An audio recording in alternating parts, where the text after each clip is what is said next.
The river of life. We're going to look at 12 verses. At 47, this is towards the end of the book, second to the last chapter, 1 through 12. It reads rather quickly. Let me read it. The man brought me back. That man, by the way, is an angel. The man brought me back to the entrance of the temple, and I saw water coming out from under the threshold of the temple toward the east, for the temple faced east. The water was coming down from under the south side of the temple, south of the altar. Then he brought me out through the north gate and led me around the outside of the outer gate facing east, and the water was flowing from the south side. As the man went eastward with a measuring line in his hand, he measured off 1,000 cubits, and then led me through water that was ankle deep.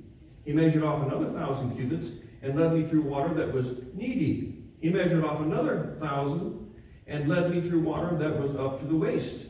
He measured off another 1,000, but now it was a river that I could not cross, because the water had risen and was deep enough to swim in, a river that no one could cross.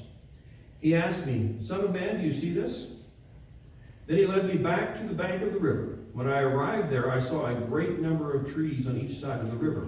He said to me, "This water flows toward the eastern region and goes down into the Arabah, where it enters the sea," that would be the Dead Sea.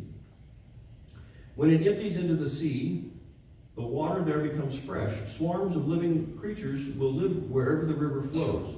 There will be large numbers of fish, because this water flows there and makes the salt water fresh. So where the river flows, everything will live.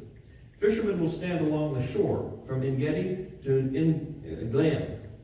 There will be places for spreading nets. The fish will be of many kinds, like the fish of the Great Sea," that would be the Mediterranean Sea. "But the swamps and marshes will not become fresh. They will be left for salt. Fruit trees of all kinds will grow on both banks of the river. Their leaves will not wither, nor will their fruit fail. Every month they will bear, because the water from the sanctuary flows to them. Their fruit will serve for food, and their leaves for healing." Ezekiel spends the last 9 chapters of his book talking about a new temple being built. This temple has never been built, at least not physically. When the Jews came back from exile, remember that Ezekiel is one of the exiles. And so he's in exile in Babylon when he is in his ministry. If it helps you, Jeremiah and Ezekiel were contemporaries of each other. They prophesied at the same time. Jeremiah prophesies in Jerusalem all the way down to the point where Jerusalem and Judah are overthrown by the Babylonians. And Ezekiel prophesies in exile 1,500 miles away. And they're at the same time. At the same time that the city of Jerusalem falls, the Lord tells Ezekiel. Ezekiel knows about it and prophesies it before the messengers show up to tell them that the city of Jerusalem fell. So anyway, Jeremiah and Ezekiel are contemporaries of each other. And so at the end of Ezekiel's book, he spends 9 chapters talking about rebuilding the temple, because the temple has been completely demolished by the Babylonians. And when I say demolished, I mean not one stone left on top of another. They didn't just tear it down. They took the rocks, which were limestone, most of them, and they burned them. And what happens to limestone when you burn it? It crumbles. You cannot put any weight on it. You can't even move it. It'll just fall apart. So they made it so, they did that to the wall of Jerusalem as well. They completely destroyed the city.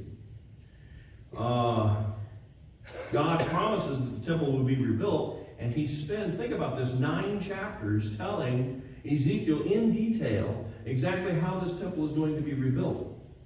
And he tells Ezekiel very pointedly, he says, make sure that you share all of the details of what I'm telling you. Okay. About 500 years, when they came back from exile, the Jews did rebuild their temple. And they started it in 520 BC, and 5 years later, in 515 BC, they finished it. So 5-year building project. It was a very, very modest temple. It was not pretty at all, and it was small. But they did rebuild it. When you guys remember King Herod at the time of Christ? He comes to power, about 10 BC. Comes to power. One of the things that Herod did is that he started to build a new temple. But as he did it, he tore down the old one. And so it was in a construction process. It was still usable, but he spent about 46 years rebuilding a new temple. And it was a very nice temple. That was known as Herod's temple. Very shortly after that, in 66 AD, the Jews decided to rebel against Rome. What are you, crazy? And of course, they were utterly defeated by the Romans. And for 4 years, they completely collapsed the Jewish army down to Jerusalem. And they spend 4 years besieging Jerusalem, and they take Jerusalem. And just like the Babylonians did, the Romans came in and leveled the city. They leveled the temple. They destroyed it in every way that you can think of. They not only did that, they renamed it Capitolonia, and they forbid Jews from living there. So it was a thorough. Since that day, 70 AD, no temple has been rebuilt in Jerusalem. To cut to the quick, two things. First of all, the prophecies of Daniel indicate the fact that the temple will be rebuilt before the 7-year tribulation. Secondly, it won't be this temple. It might be that the Jews, when they get the opportunity to put their temple back up in Jerusalem, that they'll follow the pattern of Ezekiel. Maybe they will. But what this 9 chapters is talking about is a temple that is in the millennium. You guys know what the millennium is. It's a 1,000-year rule and reign of Christ. Christ returns, defeats all of his enemies, sets up his government in Jerusalem, sets up... The thing about the millennium is that Christ is going to be ruling over both all of the world politically and all of the world religiously.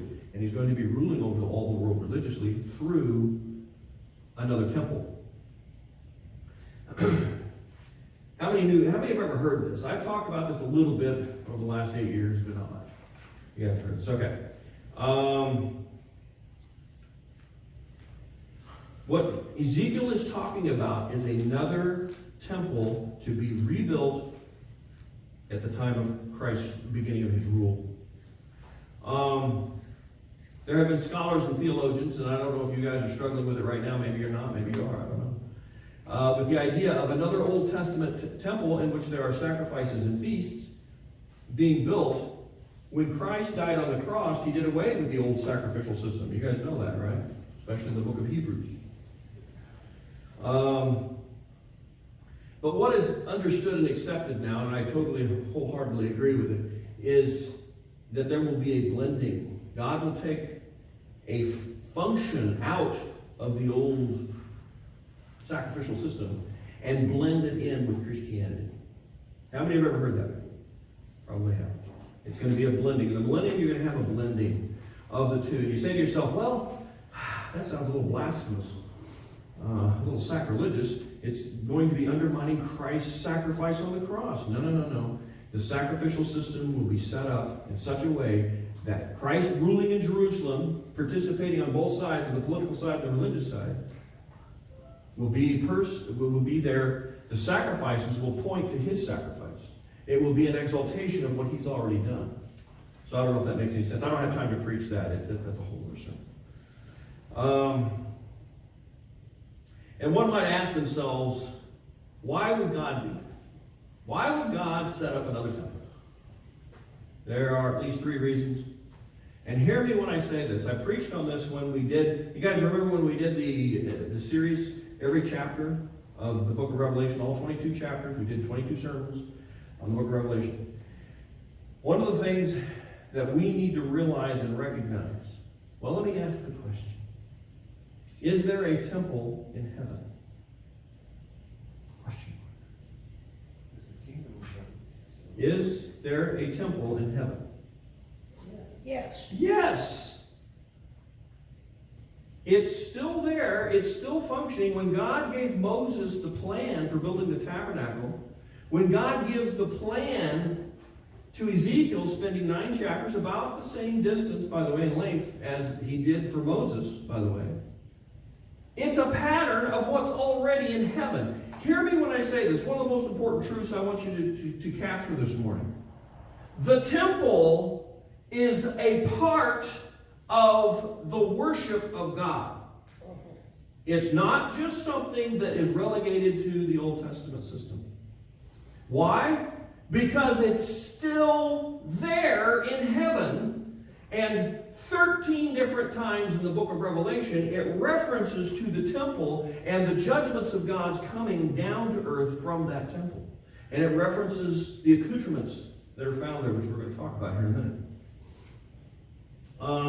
So the first reason that God would want to blend the things back together again is that there is actually still and will always be a temple in heaven. Well, I shouldn't say that. That's another sermon. The second is that God, as I said before, wants to integrate the Old and the New Testaments together, leaving behind stuff that is no longer needed from the Old Testament, but integrating it with the Christianity of today.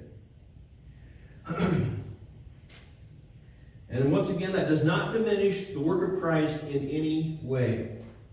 Christ will be ruling and reigning, and the sacrifices at Ezekiel's temple will celebrate and point to his sacrifice. Those sacrifices will serve to further enhance and define Christ's sacrifice. The third reason